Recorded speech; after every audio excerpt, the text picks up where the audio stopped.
Mengapa belajar itu penting? Belajar adalah suatu kegiatan dari yang tidak tahu menjadi tahu. Itu sebabnya belajar itu sangat penting bagi seluruh manusia, termasuk kita sebagai seorang pelajar atau mahasiswa. Sanjaya Wina mengatakan, belajar pada dasarnya adalah suatu proses aktivitas mental seseorang dalam menghasilkan perubahan tingkah laku yang bersifat positif, baik perubahan dalam aspek pengetahuan, sikap, maupun psikomotor. Agar manusia tidak kosong akalnya maupun jiwa raganya, maka perlu adanya pengisian melalui belajar. Manusia lahir dalam keadaan kosong, maka Allah Subhanahu wa Ta'ala memberikan bekal potensi yang bersifat jasmaniah untuk belajar dengan mengembangkan ilmu pengetahuan dan teknologi untuk kemaslahatan manusia.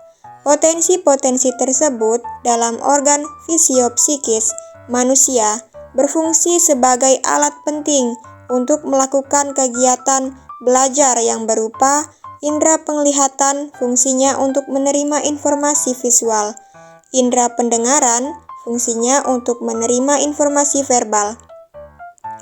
Akal, potensi kejiwaan manusia yang merupakan sistem psikis yang kompleks untuk menyerap, mengelola, menyimpan, dan memproduksi kembali item-item informasi dan pengetahuan atau ranah kognitif.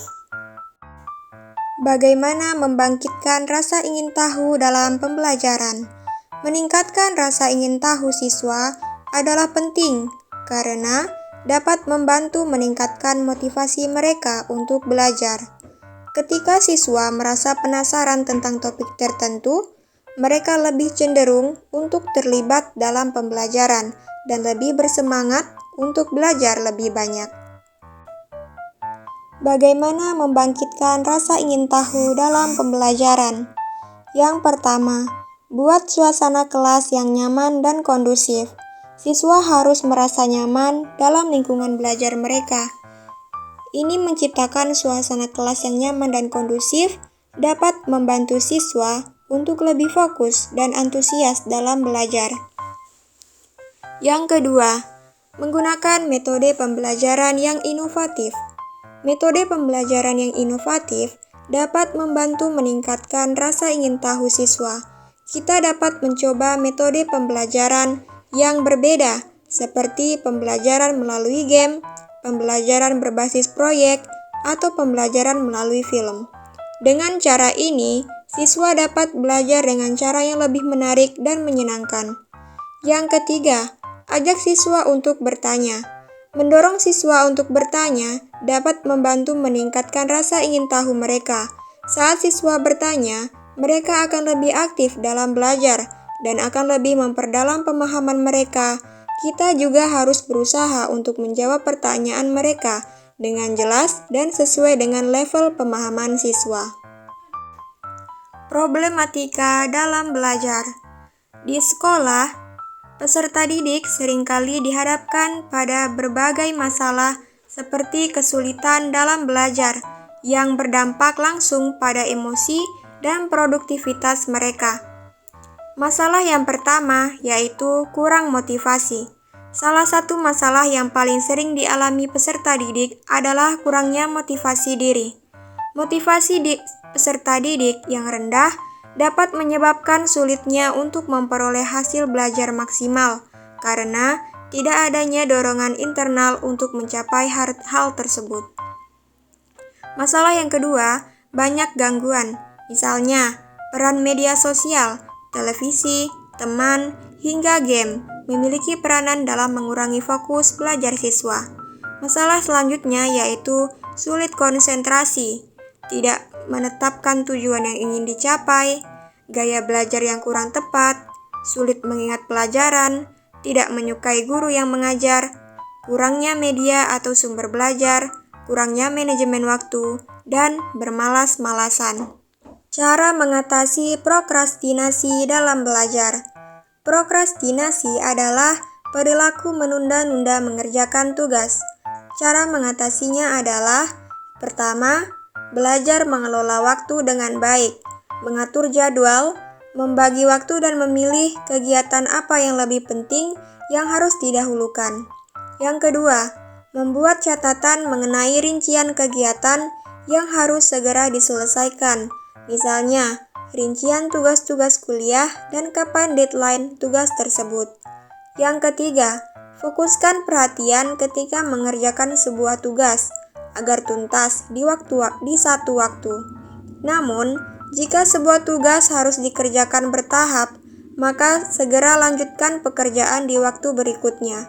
Fokuslah kepada jadwal deadline dan prioritas kegiatan yang harus dilakukan. Yang keempat, berani tegas namun santun.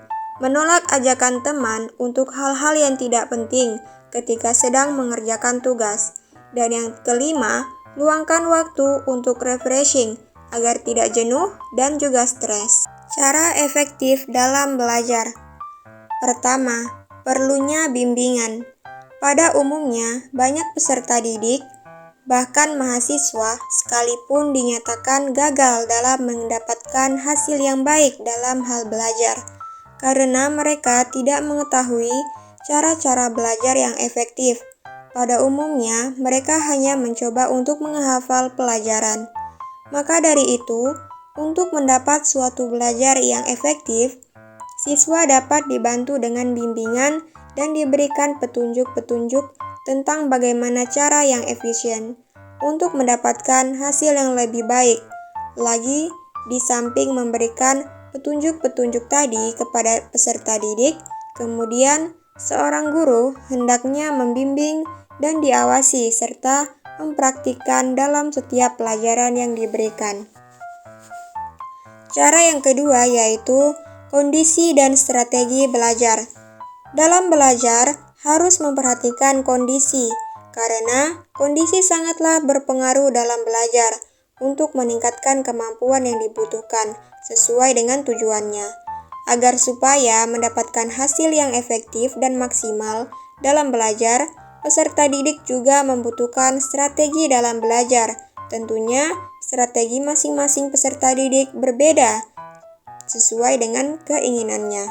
Maka dengan ini, guru harus memberikan gambaran kepada peserta didik tentang strategi yang baik dalam proses belajar agar peserta didik dapat memilih dan menentukan dengan sendirinya strategi apa yang harus digunakan.